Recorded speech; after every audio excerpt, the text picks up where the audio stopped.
America വെച്ച് നീട്ടിയ ഏറ്റവും പ്രധാനപ്പെട്ട ഒരു പ്രതിരോധ സംവിധാനമായിരുന്നു താഡ്. ഈ താഡ് സംവിധാനത്തിൻ്റെ ഇന്നത്തെ അവസ്ഥ എന്താ ഇസ്രായേൽ സംഭവിച്ചുകൊണ്ടിരിക്കുന്നത് എന്ന് ചോദിച്ചാൽ വളരെ വിപുലമായിട്ടൊരു വാർത്ത വന്നിട്ടുണ്ട്. ഇതാണ് അതിൻ്റെ ഒരു പിക്ചറുകൾ. താഡ് സംവിധാനത്തിന് വേണ്ടി കൃത്യമായിട്ടുള്ള മെസ്സേജ് സിഗ്നൽ കൊടുക്കുന്ന 3ഓളം റഡാറുകൾ, അത്യാധുനിക സംവിധാനമായിട്ടുള്ള 3ഓളം റഡാറുകൾ, AN ടൈപ്പ് 2 താഡ് റഡാർ കൂടി ഇങ്ങനെ ഏറ്റവും പ്രധാനപ്പെട്ട കുറേ ടെക്നിക്കൽ വേർഡ് ഇവർ പറയുന്നുണ്ട്. എന്താണെങ്കിലും സംഭവം ഒന്ന് മനസ്സിലാക്കാൻ, താഡ് സംവിധാനത്തിനെ പ്രവർത്തിപ്പിക്കാൻ ആവശ്യമായ 3ഓളം വലിയ കൂറ്റൻ റഡാറുകൾ ഇപ്പോൾ ഇറാൻ്റെ ആക്രമണത്തിൽ തകർക്കപ്പെട്ട് കഴിഞ്ഞിരിക്കുന്നു. കഴിഞ്ഞ രാത്രിയാണ് ഈ സംഭവം നടന്നത് എന്ന് പറയപ്പെടുന്നു. അതുതന്നെയാണ് ഇറാൻ ആദ്യം പറഞ്ഞിരുന്നത്. ഇതിന് ഏകദേശം $4200 കോടി വില നിശ്ചയിച്ചിരിക്കുന്നത്.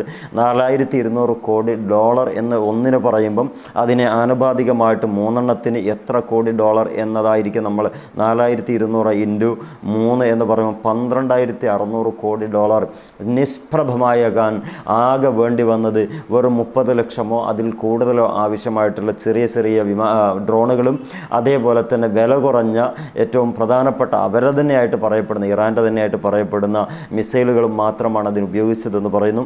പുതിയതായിട്ട് വരുന്ന ഖറം ഷെഹർ എന്ന് പറയുന്ന വേറെ ലെവലിലുള്ള 3 തലമുറയിലുള്ള ഈ മിസൈലുകളൊക്കെ നിങ്ങൾ കാണാൻ പോകുന്നുള്ളൂ എന്ന് പറയുന്ന വലിയ വാർത്തയാണ് ഇപ്പം ഇറാൻ്റെ ഭാഗത്തു നിന്ന് വരുന്നത്. വളരെയേറെ സമാധാനവും സന്തോഷവും അതുപോലെ തന്നെ ആശ്വാസം നൽകുന്ന വാർത്തയാണ്.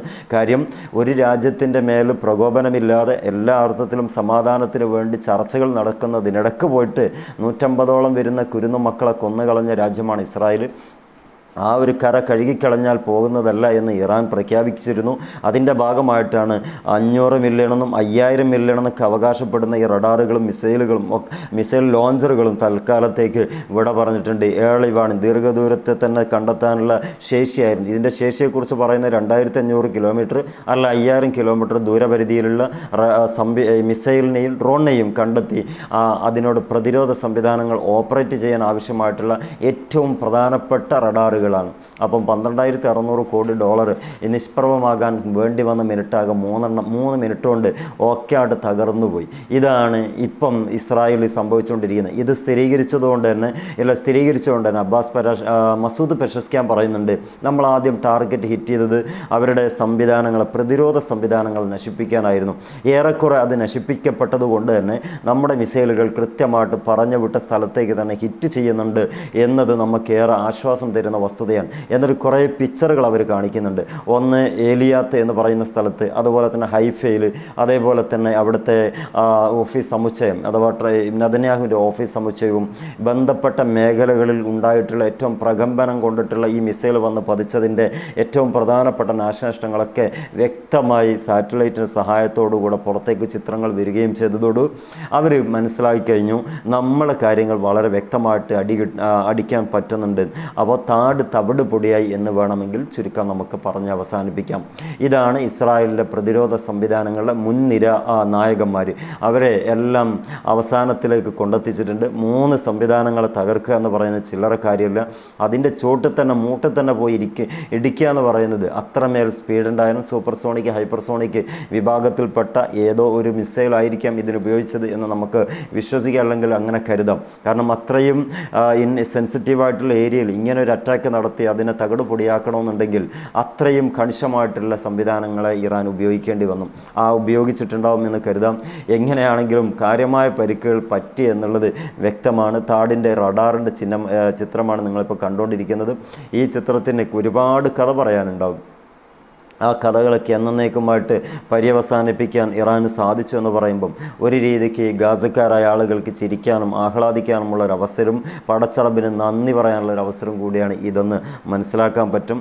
എന്താണെങ്കിലും ഏർലി വാർണിംഗ് സിസ്റ്റം തൽക്കാലത്തേക്ക് ഗുഡ് ബൈ പറഞ്ഞ് രാജിവെച്ച് പോയിട്ടുണ്ട്, അഥവാ ശവമഞ്ചയിൽ കയറ്റി കുഴിമാടത്തിൽ കൊണ്ടുപോയിട്ടിട്ടുണ്ട്. ഇനി പുതിയ സംവിധാനങ്ങളൊക്കെ കൊണ്ടുവരണം. അത് അമേരിക്ക കൈമേ മറന്നുകൊണ്ട് സഹായിക്കുമായിരിക്കും. കാരണം അതിൻ്റെ ഒരു സന്തത സഹചാര്യം ജാരസന്തതിയും എല്ലാം കൂടിയും പിന്നെ ജെഫ്രി എപ്സ്റ്റൈൻ ഫയലിൽ ഉള്ളതുകൊണ്ട് തന്നെ എത്രയും തരാൻ ഞാൻ റെഡിയാണെന്ന് ഇതിനോടകം തന്നെ ട്രംപ് പറഞ്ഞിട്ടുണ്ടാവും. അതുകൊണ്ട് തന്നെ അതിലൊന്നും വലിയ പരിക്കുകൾ അല്ലെങ്കിൽ താൽക്കാലിക ഇടനിലക്ക് അഥവാ അമേരിക്കയിൽ നിന്ന് ഇവിടെ നിന്ന് സംവിധാനിക്കുന്ന ഒരു ഗ്യാപ്പിൽ ഇറാൻ അടിച്ചു തകർക്കാനുള്ള ശ്രമമാണ് ഇപ്പം നോക്കുന്നത്.